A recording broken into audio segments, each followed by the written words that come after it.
অহংকারী, কপট, দুর্নীতিবাজ, নিকৃষ্ট চরিত্রের অধিকারী একজন ব্যক্তির আবির্ভাব ঘটেছে। একটা আওয়াজ দিব, তার নাম কি? ফেরাউন। এই মুসা আলাইহিস সালাতু ওয়াস সালাম এবং ফেরাউন সম্পর্কে আজকের আলোচনা ইনশাআল্লাহ।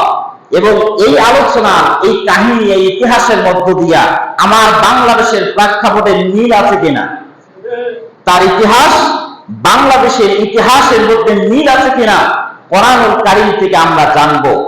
প্রত্যেকটা আয়াতে আয়াতে, অক্ষরে অক্ষরে তার প্রমাণ আছে। প্রিয় হাজিরিন, রব্বুল আলামিন কোরআনুল কারীমের 20 নম্বর সূরা 79 নম্বর আয়াতে কারিমা, সূরাটির নাম হচ্ছে সূরাতুত তাহা। আল্লাহ রাব্বুল আলামিন বলছে, ওয়া আদাল্লা ফিরআউনু কওমাহু ওয়া মা হাদা। আর ফিরআউন তার সম্প্রদায়কে পথভ্রষ্ট করেছিল, বিপদগামী করেছিল এবং সে সুপথ দেখায় নাই, সৎ পথ দেখায় নাই, হেদায়েতের পথ দেখায় নাই। হাজিরিন, এই আয়াতুল কারিমা যে আলোচনা তাফসিরে ইবনে কাসির, তাফসিরের রুহুল মায়ানি, তাফসিরে কাশফ সহ তাফহিমুল কোরআনের ভিতরে তাফসির কারকরা যে ব্যাখ্যা দিয়েছেন, আমরা সেই ব্যাখ্যায় দিয়েই মূল আলোচনায় চলে যাব ইনশাআল্লাহ। ফিরআউন তার সম্প্রদায়কে পথভ্রষ্ট করেছিল এবং সে তার জাতির লোকদেরকে হেদায়েতের পথ দেখায় নাই, হেদায়েতের পথ দেখায় নাই। এখন মনে করতে হবে, প্রশ্ন আসতে পারে, ফিরআউন তো নিজেই হেদায়েত প্রাপ্তদের কাতারে ছিল না, ফিরআউন নিজেই তো হেদায়েত প্রাপ্ত নয়, আবার সে কিভাবে তার জাতির লোকদেরকে হেদায়েতের রাস্তা দেখাবে? আল্লাহ পাক বাক্যটাকে এভাবে কেন দিলেন? ও আদাল্লা ফিরআউনু কওমাহু ওয়া মা হাদা। তাফসীর ইবনে কাসিরের ভিতরে এসেছে, সুযোগ পেলে আপনারা সকলেই তাফসীর দেখবেন। তাফসীর ইবনে কাসিরের ভিতরে এসেছে যে ফিরআউন নিজেই পথভ্রষ্ট, সে তার লোকদেরকে হেদায়েতের রাস্তা দেখায় নাই। এই আলোকে, এই মর্মে ওসমান রাদিয়াল্লাহু তাআলা আনহু থেকে একটি হাদিস বর্ণিত হয়েছে। ওসমান রাদিয়াল্লাহু তাআলা আনহু বললেন, আন্নান নাসা আলা দীনি মুলুকিহি। প্রত্যেক জনগণ, প্রত্যেক অধীনস্থ লোকেরা তাদের প্রধানদের তথা রাষ্ট্রপ্রধান সরকারের নীতির আলোকে চরিত্র ধারণ করে। এই কথাটা ওসমান রাদিয়াল্লাহু তাআলা আনহু, যে প্রত্যেক সমাজে, প্রত্যেক দেশে, প্রত্যেক জাতি তার সরকার প্রধানদের নীতির আলোকে চরিত্রবান হয়, সেই চরিত্র তারা ধারণ করে। প্রিয় হাজিরিন, তাফসীরের ভিতরে এসেছে ফিরআউন নিজেই ছিল দুশ্চরিত্রবান, ফিরআউন নিজেই ছিল একজন নিকৃষ্ট বাহায়া, নীলধারা, আল্লাহ পাকের সৃষ্টির ভিতরে নিকৃষ্টতম সৃষ্টি ফিরআউন। সে তার রাজত্বে যখন ক্ষমতার চেয়ারে বসলো, ক্ষমতার চেয়ারে বসে এমন কিছু নিয়ম আর নীতি চালু করলো, এমন কিছু নিয়ম নীতি চালু করার জন্য পদক্ষেপ গ্রহণ করলো, যেই পদক্ষেপগুলো সমস্ত কিছু করা সেই সময়ের আল্লাহ পাকের বিধানের বিরোধী তথা আল্লাহ বিরোধী। হঠাৎ করে সে পরামর্শ চাইল তার অ্যাসিস্ট্যান্ট হামানের কাছে। হামানকে বলল, আমি খোদা হতে চাই, আমি নিজেকে রব বলে দাবি করতে চাই, রব হতে চাই, এখন কিছু পরামর্শ চাই। হামান বলছে, আপনার কি মাথা ঠিক আছে? আপনি যদি এই মুহূর্তে নিজেকে খোদা বলে দাবি করেন, নিজেকে ইলাহ হিসাবে রূপান্তরিত করেন, তাহলে এই সমাজে মানুষগুলো আপনাকে সাথ দেবে না, আপনার বিরুদ্ধে প্রতিবাদ করে তুলবে, প্রতিরোধ করে তুলবে। ফেরাউন বলছে যে আমি যা বলছি তাই বাস্তবায়ন করব, এখন কি করতে হবে সে ব্যাপারে পরামর্শ দাও। হামান বলছে আমাকে 3টা দিনের সময় দিন, একটু অবসর দিন, ভাবার সময় দিন। হামান ফেরাউনের কথা মতো 3 দিন পর ফেরাউনকে পরামর্শ দিচ্ছে, জাহাপনা, আপনি যদি এই সমাজের ভিতরে নিজেকে প্রভুত্ব কায়েম করতে চান, নিজেকে প্রভু হিসেবে দাঁড় করাতে চান, সর্বপ্রথম আপনাকে যে কাজ করতে হবে তা হলো শিক্ষা নষ্ট করে দিতে হবে, শিক্ষানীতি বাতিল করে দিতে হবে। শিক্ষার যে কার্যক্রম, এই শিক্ষাটাকে মানুষদেরকে বঞ্চিত করতে হবে। কিভাবে শিক্ষা থেকে মানুষদেরকে বঞ্চিত করব? সর্বপ্রথম আপনাকে দেশের এই রাজ্যের ভিতরে যত শিক্ষা প্রতিষ্ঠান আছে সমস্ত শিক্ষা প্রতিষ্ঠান বন্ধ ঘোষণা করতে হবে। কথা বুঝে যান, এগুলো কিন্তু আমার কথা না, কোরআনের সূরা শুআরার আলোচনা। আপনাকে সর্বপ্রথম সমস্ত শিক্ষা প্রতিষ্ঠান বন্ধ করে দিতে হবে। কারণ এই জাতির লোকেরা যদি শিক্ষিত হয়, জ্ঞানী হয়, তাহলে এই জ্ঞানী লোকেরা, শিক্ষিত লোকেরা, আলেম লোকেরা আপনাকে জীবনেও মরে যাবে, কিন্তু প্রভু হিসাবে মানতে রাজি হবে না। এজন্য শিক্ষা প্রতিষ্ঠান বন্ধ করে দাও। হামানের পরামর্শ মোতাবেক শিক্ষা প্রতিষ্ঠান বন্ধ করে দেওয়া হলো। 2 নাম্বার যে কার্যক্রম পরিচালনা করতে হবে তা হলো ধর্ম। মূসা যে ধর্মের আলোকে দাওয়াত দিচ্ছে, এই ধর্মটাকে বন্ধ করে দিতে হবে। ধর্মের কোনো কাহিনী চলবে না, তথা ধর্মভিত্তিক কোনো রাজনীতি চলবে না, এটাকে বন্ধ করে দিতে হবে। 3 নাম্বার, শিক্ষা প্রতিষ্ঠান বন্ধ করার ক্ষেত্রে যারা প্রতিষ্ঠানের শিক্ষক মহোদয় এরা আন্দোলন করে তুলবে, এজন্য এদেরকে বসে বসে বেতন ভাতা চালু করে দিতে হবে। ঘরে বসে তারা বেতন পাবে, এই নীতি বাস্তবায়ন করতে হবে। যদি এই নীতি বাস্তবায়ন করতে পারেন, শিক্ষক সমাজ ঘরে বসে বেতন পাবে, তাদের মুখে তালা থাকবে, চুপ করে থাকবে। তারা প্রতিবাদ করলেই চাকরি হারাবে, এই ভয়ে কোন আন্দোলন পরিচালনা করবে না। প্রিয় হাজিরিন, এই নীতি অবলম্বন করার মধ্য দিয়া শিক্ষাকে বন্ধ করার যে পায়তারা, যে পরামর্শ, এই পরামর্শের 3টা পয়েন্ট আছে, 3টা নীতি আছে। এই 3টা নীতিকে যদি ফলো করতে পারেন, তাহলে আপনার প্রভুত্ব দাবিকে পৃথিবীর এমন কোন শক্তি নাই আপনাকে ঠেকায়। সেই 3টি কি? অশিক্ষিত মানুষদেরকে, গোমরাহ মানুষদেরকে, অক্ষর জ্ঞানহীন 8 পাস 5 পাস এসএসসি পাস মানুষদেরকে চেয়ারে বসাতে হবে। মূল চেয়ারে, মূল চেয়ারে বসাতে পারলেই তারা মূল চেয়ারে যখন বসবে, তখন বড় বড় ডিগ্রিধারীরা, যারা মাস্টার্স, বিভিন্ন বড় বড় ইঞ্জিনিয়ার, ঢাকা ইউনিভার্সিটি বা ওই সময়ের বড় বড় ইউনিভার্সিটি ছিল, সেই ইউনিভার্সিটি পড়ুয়া, গ্রাজুয়েশন কমপ্লিট করা স্টুডেন্টরা, ছাত্ররা, তারা আসবে 8 পাস এসএসসি পাস লোকদের কাছে স্বাক্ষর নিতে। তাদের স্বাক্ষর পরামর্শ ছাড়া চাকরি হবে না, পরামর্শ ছাড়া চাকরি হবে না।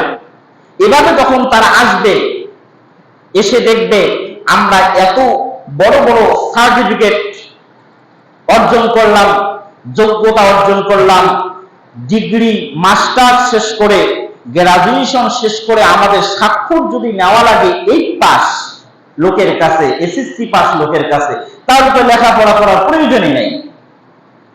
তাদের এই চিন্তাধারা, তাহলে লেখাপড়া করার কোনো প্রয়োজন নাই। এখন থেকে কি হবে? তাদের দলে দলভুক্ত হতে হবে। তারা যে দল, যে মতাদর্শের অধিকারী, এই দল এই মতে অংশগ্রহণ করতে হবে। অংশগ্রহণ করতে পারলেই আর সুপারিশেরও প্রয়োজন হবে না, বিনা যোগ্যতায় চাকরি হয়ে যাবে। যখন এই মূল লোকেরা মূল সেক্টরে তথা অশিক্ষিত লোকেরা মূল সেক্টরে বসে যাবে, তখন বাকি জনতা, বাকি মানুষ, শিক্ষিত পার্সনরা যতই আন্দোলন করুক, সংঘাত গড়ে তুলুক, প্রতিবাদ গড়ে তুলুক, প্রতিরোধ গড়ে তুলুক, কোন কাজে আসবে না, কোন কাজে আসবে না। মূর্খ লোকেরা যখন দায়িত্বে বসবে, তখন কারো সম্মানহানি করতেও দ্বিধা করবে না। ভার্সিটির টিচারদের গায়ে হাত তুলতেও দ্বিধা করবে না, কোন দ্বিধা আসবে না, কারণ তারা তো মূর্খ, ওই পরিমাণ যোগ্যতাই তাদের নাই। এই নীতিগুলোকে আপনি যদি ফলো করতে পারেন, তাহলে আপনি এই সমাজের, এই রাজ্যের প্রভু হয়ে দাঁড়াবেন। বলে নাউযুবিল্লাহি মিন যালিক। আর কোনো বাধা থাকবে না। এরপরেও যারা বাধা দিবে, তাদেরকে দেওয়া হবে জেলের হুমকি, তাদেরকে দেওয়া হবে ফাঁসির হুমকি, তাদেরকে দেওয়া হবে হত্যার হুমকি সহ নানান হুমকি দিয়া চাপের মুখে ফেলে তাদেরকে রাখা হবে, যেন তারা কমর তুলে দাঁড়াতে না পারে। আরো বেশি বাড়াবাড়ি করলে, এর থেকেও যদি তারা বেশি বাড়াবাড়ি করে, তাহলে তাদেরকে নিষিদ্ধ করে দেওয়া হবে। কথা বুঝলেন? কি করা হবে? নিষিদ্ধ ঘোষিত করা হবে, যেন তারা আর মাথাচাড়া দিতে না পারে। প্রিয় হাজিরিন, এই পরামর্শ মোতাবেক ফেরাউন সমস্ত কাজ ধীরে ধীরে বাস্তবায়ন করলো। একদম পুরো সমাজটাকে, রাজ্যের সমস্ত লোকগুলোকে, মানুষগুলোকে মূর্খতায় পরিণত করলো। এর কারণটাই হচ্ছে ফেরাউন নিজেও ছিল অশিক্ষিত। কি ছিল? কথা বলেন, কথা বোঝা যায়? হ্যাঁ, ফেরাউন নিজেও ছিল একজন অশিক্ষিত গণ্ড, যার কারণে কিন্তু এই পরিকল্পনা। হাজিরিন, যখন সমস্ত কার্যক্রম বাস্তবায়িত হলো, তখন সে ঘোষণা করলো, আমি তোমাদের প্রভু, এখন আমাকে মানো, আমাকে মেনে নাও। তখন সকল ব্যক্তি, এরা তো মূর্খ, এখন তো মূর্খতায় পরিণত হলো। মূর্খ হওয়ার কারণে ব্যক্তিরা তাকে প্রভু হিসাবে মানল। মানার ক্ষেত্রে কিছু প্রশ্ন করল, আমাদেরকে যদি আঘাত করা হয়, বিপদগ্রস্ত হই, উদ্ধার করবে কে? ফেরাউন বলছেন, কেন, আমি তো আছি, উদ্ধার করব। এই কথা বলে আশ্বাস দিয়ে মূর্খ লোকদেরকে ধীরে ধীরে টানল তার বান্দা হওয়ার দিকে। যখন তারা সকলেই বান্দায় পরিণত হলো, গোলামে পরিণত হলো, ওই সমাজেই আবার জন্মগ্রহণ করলো মুসা। কে জন্মগ্রহণ করলো?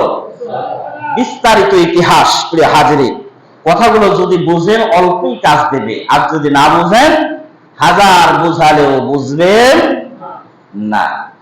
কারণ আল্লাহ রাব্বুল আলামিন সূরাতুল আ'রাফ, কোরআনুল কারীমের 9 নম্বর সূরা 179 নম্বর আয়াতে কারিমার ভিতরে আল্লাহ পাক এমন কিছু জিন আর মানুষের উদাহরণ দিচ্ছে। ওয়ালাকাদ জারানা লিজাহান্নামা কাসীরাম মিনাল জিন্নি ওয়াল ইনস, পৃথিবীর জমিনে অধিক সংখ্যক মানুষ আর অধিক সংখ্যক জিনকে আমি আল্লাহ জাহান্নামের জন্য তৈরি করেছি। তারা জাহান্নামী, তারা জাহান্নামে যাবে, এতে কোনো সন্দেহ। কারণ আল্লাহ পাক নিজেই বলছেন, লিজাহান্নামা কাসীরাম মিনাল জিন্নি ওয়াল ইনস, অধিক সংখ্যককে জাহান্নামের জন্যই তৈরি করেছি। তারা কেমন হবে? তাদের হৃদয় আছে, হৃদয় থাকার পরেও তারা উপলব্ধি করে না। চক্ষু আছে, কিন্তু এই চক্ষু দিয়ে তারা দেখে না, দেখার মতো ক্ষমতা নাই। কান আছে, কিন্তু কান দিয়ে সত্যটা শোনার মতো ক্ষমতা তাদের নাই। আল্লাহ রাব্বুল আলামিন বলছে, লাহুম কুলুবুন লা ইয়াফকাহুনা বিহা। আমি এত সুন্দর একটা দিল দিলাম, বিবেক দিলাম, বিবেক থাকার পরেও সত্য মিথ্যা, ন্যায় অন্যায়, হক আর বাতিলের ভিতরে পার্থক্য করার মতো ক্ষমতা তাদের নাই। তাদের হারিয়ে ফেলেছে তারা। পাশাপাশি ওয়ালাহুম আ'য়ুনুন লা ইউবসিরুনা বিহা, আমি তাদের চক্ষু দিয়েছি, দুইটা চক্ষু দিয়েছি গোটা বিশ্বকে দেখার জন্য, কিন্তু চক্ষু থাকার পরেও তারা সত্যটা দেখতে পারে না, ন্যায়টা দেখতে পারে না, হকটাকে দেখতে পারে না। রব্বুল আলামিন এরপর বলছে, ওয়ালাহুম আযানুন লা ইয়াসমাউনা বিহা, তাদের দুইটা কর্ণ দিয়েছি, কান দিয়েছি, এই দুইটা কান থাকার পরেও তারা শুনে, কিন্তু সত্যটাকে শুনতে পারে। কান থাকার পরেও শুনে না। আল্লাহ রাব্বুল আলামিন এরপর বলছেন, এর দ্বারা তারা শুনে না, তারা তো পশুর ন্যায়। উলাইকা কাল আনআম বাল হুম আদাল, যারা কান থেকেও শোনে না, চোখ থাকলেও দেখে না, বিবেক থাকলেও সত্যকে উপলব্ধি করতে পারে না। আল্লাহ রাব্বুল আলামিন বলছে, উলাইকা কাল আনআম বাল হুম আদাল, ওরা তো পশু মতো, জন্তু জানোয়ারের মতো, এমনকি তার থেকেও আরো নিকৃষ্ট, জঘন্য। ওয়াউলাইকা হুমুল গাফিলুন, আর তারা হচ্ছে গাফেল, তারাই হচ্ছে উদাসীন। আল্লাহ রাব্বুল আলামিনের এই আয়াত দ্বারা বোঝা যায় প্রত্যেক জুমার দিন কত আলোচনা, প্রত্যেক সপ্তাহে সপ্তাহে আলোচনা, তাফসীরের ময়দানে আলোচনা। বাংলাদেশের প্রত্যেকটা মসজিদে আজকে আলোচনা কোরআনুল কারীম নিয়ে। কতগুলো মানুষ একত্রিত হয়ে কোরআনুল কারীমের আলোচনাগুলো শুনছে মনোযোগ সহকারে, কিন্তু এতদিন এত আলোচনা শুনলো, কিন্তু তাদের হেদায়েতের দরজা খুলল না। এত আয়াত দেখলো, কিন্তু দেখার পরেও সত্যকে গ্রহণ করার মতো তাদের ভাগ্য জুটল না। এত কথা সে জানলো, জানার পরেও তার নিজের বিবেককে কাজে লাগাতে পারলো না। সুতরাং যারা এই ধরনের মানুষ হবে, তারা অবশ্যই জন্তু আর জানোয়ারের মতো কথা বলেন, ঠিক কিনা? প্রিয় হাজিরিন, এই কথাগুলো কেন নাজিল হলো? এই আয়াতে কারিমাগুলো কেন নাজিল হলো? কারণ আল্লাহর নবীজি যখন দ্বীনের দাওয়াত দিচ্ছিলেন, দ্বীনের দাওয়াত দিতে গিয়া কাফের মুশরিকেরা নানান জাতীয় প্রশ্ন করল যে, মুহাম্মদ তুমি আর কিয়ামতের কথা বলো, কখন সেই কিয়ামত হবে? তুমি জাহান্নামের ভয় দেখাও, কোথায় সেই জাহান্নাম? তুমি যে আল্লাহর গজবের কথা বলো, আল্লাহর কোরআন না মানলে আল্লাহ পাকের পক্ষ থেকে গজব আসবে, গজব নাজিল হবে, কোথায় সেই গজব? আর আল্লাহ পাক যদি তোমাকে পয়গম্বর হিসেবে নাজিল করেন, তাহলে আল্লাহ পাক কিছু না কিছু পাওয়ার দিয়েও তোমাকে পাঠিয়েছেন পৃথিবীর জমিনে, কিছু কেরামতি দেখাও। সম্মানিত হাজিরিন, নবী করিম সাল্লাল্লাহু আলাইহি ওয়াসাল্লাম বিভিন্ন কেরামতি দেখা শুরু করলেন, চন্দ্র দ্বিখণ্ডিত করলেন। এত কিছু দেখার পরেও যখন তারা ঈমান আনলো না, যখন কোরআনের মুজিজাগুলো ফলো করলো, কিন্তু ঈমান, কথা বলেন, ঈমান আনলো না, তখন আল্লাহ পাক এই আয়াত কারিমাগুলো নাজিল করলেন যে মানুষদের ভিতরে অধিক সংখ্যক মানুষ আর জিনদের ভিতরে অধিক সংখ্যক জিনকে আমি আল্লাহ জাহান্নামের জন্য তৈরি করেছি। বলি নাউযুবিল্লাহ। অধিক সংখ্যক মানুষ যাদের সামনে হাজার বার কোরআনের আলোচনা হলো, যাদের সামনে হাজারবার কোরআনের তাফসীর হলো, যাদের সামনে আল্লাহ তার রাসূলের কথা হলো, কিন্তু সে শুনলো আর ভুলে গেল, দেখলো না দেখার ভান করলো, সত্যকে দেখলো, দেখার পরেও মিথ্যার দিকে ধাবিত হলো। সত্য দল দেখলো, সত্য মত দেখলো, সত্য মতাদর্শ দেখলো, কোরআনের দল দেখলো, কিন্তু কোরআনের দল কোরআনের মত মতাদর্শ দেখেও সে অন্য দল অন্য মতের দিকে, ফেরাউনের দিকে ধাবিত হলো। ফেরাউনের দলের দিকে যেমন করে এই আয়াতে কারিমার শানে নজুল থেকে আমরা এটা জানতে পারলাম, আমার বাংলাদেশে মানুষদেরকে গোমরা করার জন্য, অশিক্ষিত বানানোর জন্য আজ যে অবস্থান নিয়েছে, যে অবস্থা চলছে, খুব বেশি দিন সময় লাগবে না এই জাতিকে মূর্খ বানাতে। শিক্ষা প্রতিষ্ঠান বন্ধ হয়ে গেছে, স্কুল কলেজ ইউনিভার্সিটি বন্ধ, যারা প্রতিবাদ করছে তাদেরকে ক্রস ফায়ার করা হচ্ছে। এমনকি ছোট্ট ছোট্ট 7-10 বছরের বাচ্চাদেরকেও ছাড়া হয় নাই, বুলেটের আঘাতে তাদের বুকগুলো ঝাঁঝরা করে দেওয়া হয়েছে। কত নিষ্ঠুর, শুধুমাত্র ক্ষমতার জন্য, পাওয়ারের জন্য এই কাজ, দুনিয়ার স্বার্থের জন্য এই কাজ। অথচ আমরা জানি তারাও নিজেকে মুসলিম বলে দাবি করে, মুসলমান বলে দাবি করে, নিজেকে মুসলিম হিসাবে পরিচয় দেয়, নিজেকে মুসলমান বলে মেনে নেয়। নেওয়ার পরেও আজ তাদের বিবেক আছে, কিন্তু উপলব্ধি করার ক্ষমতা নাই। ঠিক কিনা? চক্ষু আছে, দেখে। আল্লাহ পাক এই আয়াতে কারিমাগুলো কোরআনুল কারীমের ভিতরে নাজিল করার কারণ হলো, যুগে যুগে যত দাম্ভিক আসবে, ইসলামের দুশমন আসবে, তারা যেন এই কাহিনীগুলো দেখে দেখে সতর্ক হয়, সাবধান হয়। তারা দেখে, এই আলোচনাগুলো তারাও শোনে, কিন্তু দেখার মতো চক্ষু তাদের নাই, আর শোনার মতো কানও তাদের নাই। এই জন্য আল্লাহ পাক বলছে তারা হচ্ছে জন্তু, জানোয়ার। কারণ একটা পশুকে সারাটা দিন পিঠান, যদি বলেন বাবারে অন্যের খেতে যাস না, আবার যখন গলার দড়ি ছেড়ে দেন, সে ঠিকই না অন্যের খেতে গিয়া নিজের পেট ভরার জন্য চেষ্টা চালাবে। কথা বলেন ঠিক কিনা? যতই পিঠান, তাকে যতই বুঝান, পেট ভরে খাবারের ব্যবস্থা করে যদি বলেন বাবা যাস না, যত খাবারের প্রয়োজন তোকে দিলাম, তুই খা, আরাম কর, কিন্তু খবরদার অন্যের খেতে যাস না, তারপরেও যতই খাওয়ান ছেড়ে দেন, অন্যের খেতে গিয়া পড়বে কিনা? আল্লাহ পাক নিজেই বলছে এই সমস্ত মানুষেরা হচ্ছে উলাইকা কাল আনআমি বাল হুম আদাল, তারা হচ্ছে জন্তু, জানোয়ারের থেকে আরো নিকৃষ্ট, জঘন্য।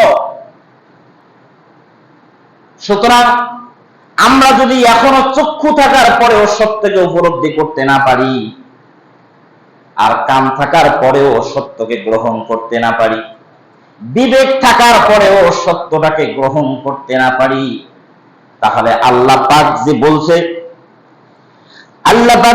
ওয়ালাকাদ যারানা লি জাহান্নামা কাসীরাম মিনাল জিন্নি ওয়াল ইনস, অধিক সংখ্যক মানুষদেরকে জাহান্নামের জন্য তৈরি করা হয়েছে, অধিক সংখ্যক জিনদেরকে জাহান্নামে তৈরি করা হয়েছে জাহান্নামের জন্য। তাহলে আমরা ওই কাতারে শামিল হব, এতে কোনো সন্দেহ নাই। প্রিয় হাজিরিন, এজন্য আসুন নিজেদেরকে পরিবর্তন করি, সত্যকে যাচাই বাছাই করার জন্য দিলকে জাগ্রত করি, সত্যকে দেখার জন্য চোখের দৃষ্টি বাড়াই, আর সত্যকে শোনার জন্য শ্রবণ শক্তি বাড়িয়ে দেই। তাহলে আল্লাহ পাক তার জাহান্নাম থেকে আমাদেরকে হেফাজত করবে বলে আমিন। প্রিয় হাজিরিন, বলতেছিলাম ফেরাউন তার কার্যক্রম সম্পর্কে। ফেরাউন কি নীতিতে নিজেকে খোদা বলে দাবি করল,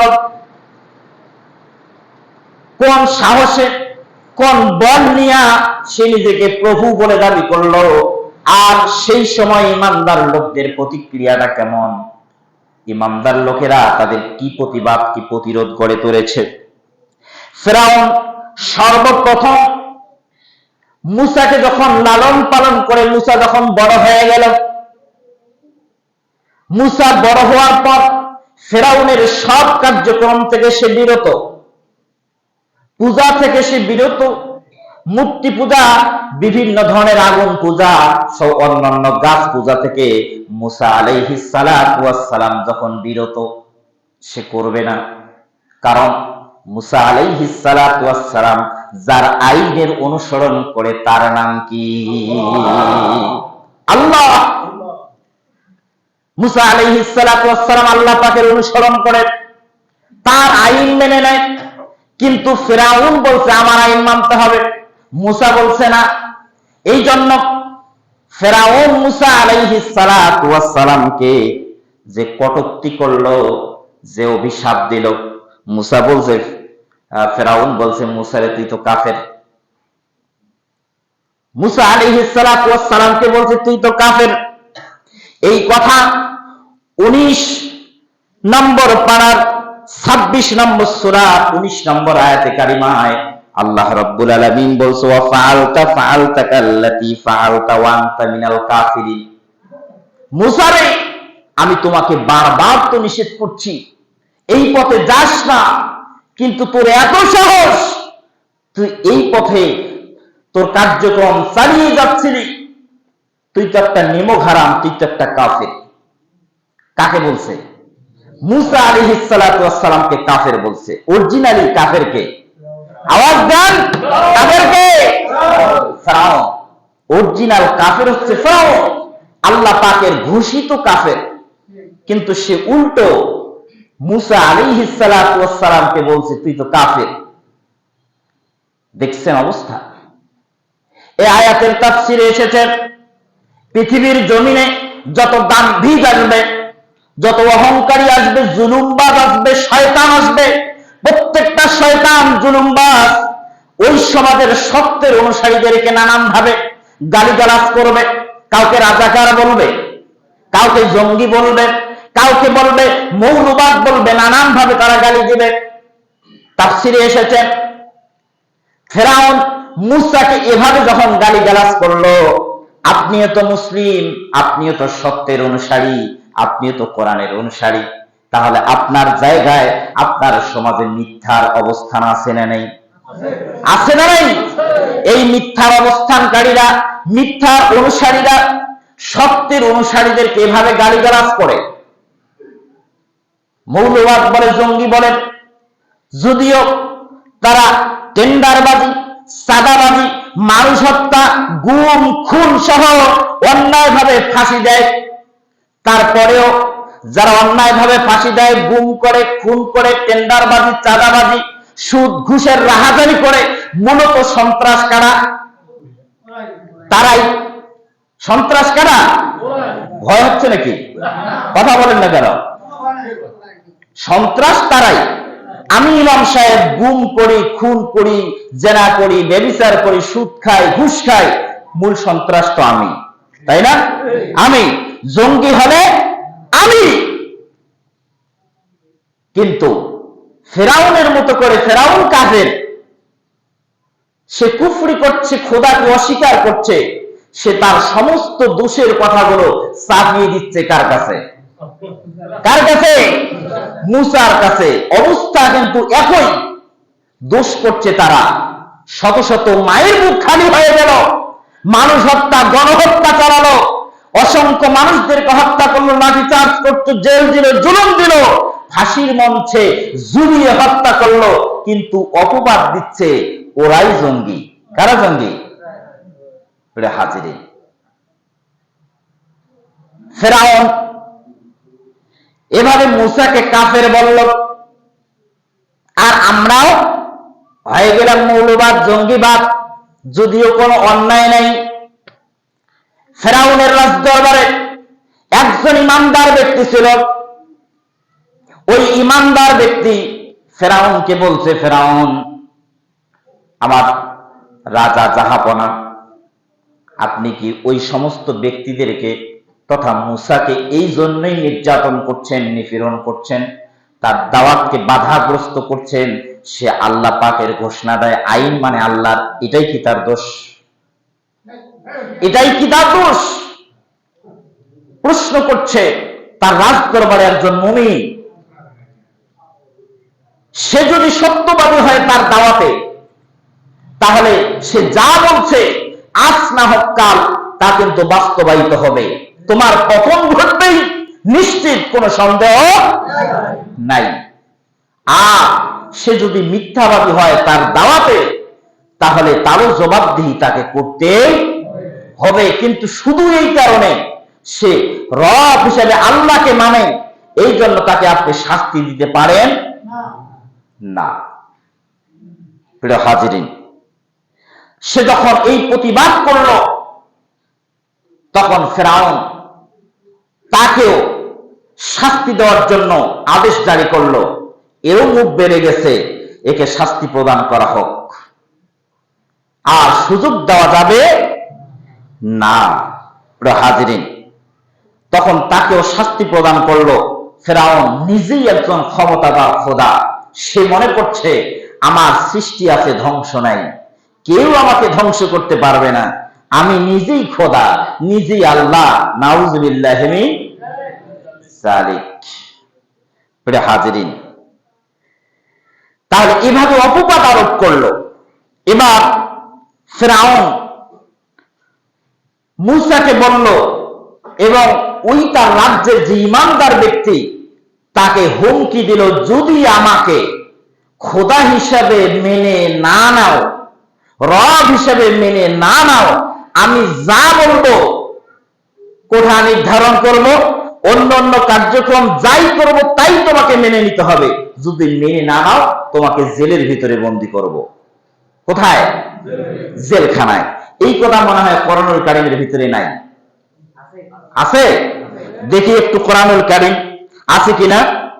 কোরআনুল কারীম 19 নম্বর সূরা, 19 নম্বর পারার 26 নম্বর সূরার 29 নম্বর আয়াতে কারিমার ভিতরে আল্লাহ পাক তাও যেন জানাই দিলেন, ক্বালা লা ইন ইত্তাখাযতা ইলাহান গায়রি লা আজআলান্নাকা মিনাল মাসজুনিন।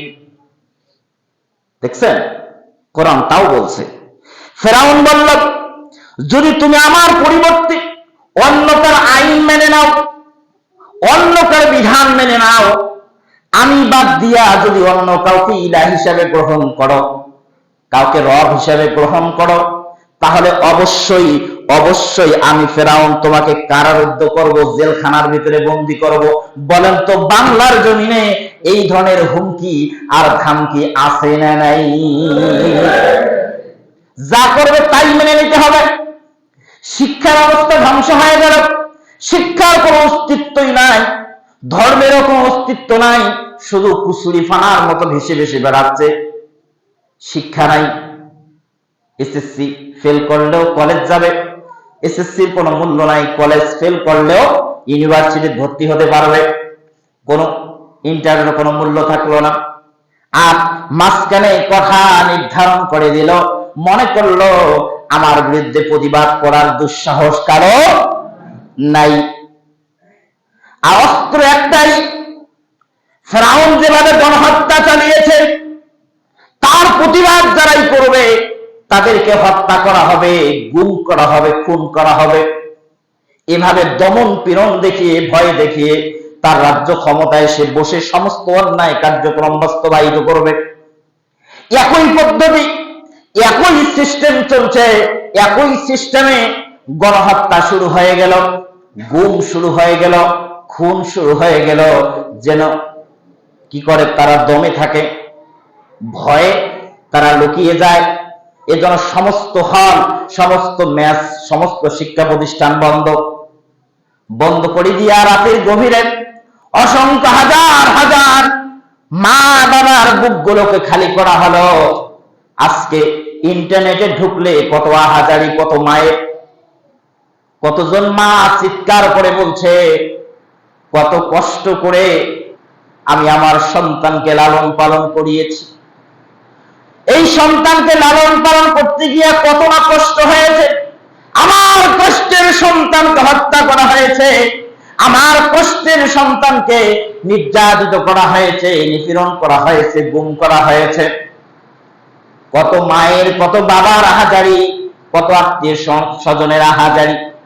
কিন্তু এই আহাজারির ভিতরে সে মনে করছে এভাবেই মনে হয় চলতে থাকবে, চিরজীবন চলতেই থাকবো। কিন্তু এখন যা করছে তা শুধু কোনো না কোনো ভুল হচ্ছে। কথা বলেন ঠিক কিনা? মনে করছে সঠিক হবে, কিন্তু ওয়া মাকারু ওয়া মাকারাল্লাহ আল্লাহু খায়রুল মাকিরিন। আল্লাহ পাক বলছে তুমি চক্রান্তকারী, চক্রান্ত করছো, ষড়যন্ত্র করছো, তোমার থেকে উত্তম উত্তম কৌশলী, উত্তম চক্রান্তকারী আমি আল্লাহ। সুতরাং তুমি যাই করো, তোমার থেকে ভালো কোন চক্রান্ত আমার দাঁড় হয়ে আছে। মুখ দিয়ে যা বলছে তাই। হাজিরিন, কষ্ট লাগতে পারে, কিন্তু অন্যায়কে অন্যায় বলতে হবে। কথা বলেন ঠিক কিনা? অনেকের কষ্ট লাগতে পারে, অন্যায়কে অন্যায় বলতে হবে। কোন মুসলমান মায়ের সন্তান অন্যায়কে যদি অন্যায় বলার ক্ষমতা না রাখে, বুঝতে হবে সে একজন মুনাফিক, সে একজন মুনাফিক। মুনাফিক হিসাবেই তার মওত হবে। কথা বলেন ঠিক কিনা? হাজিরিন, ফেরাউনের আরো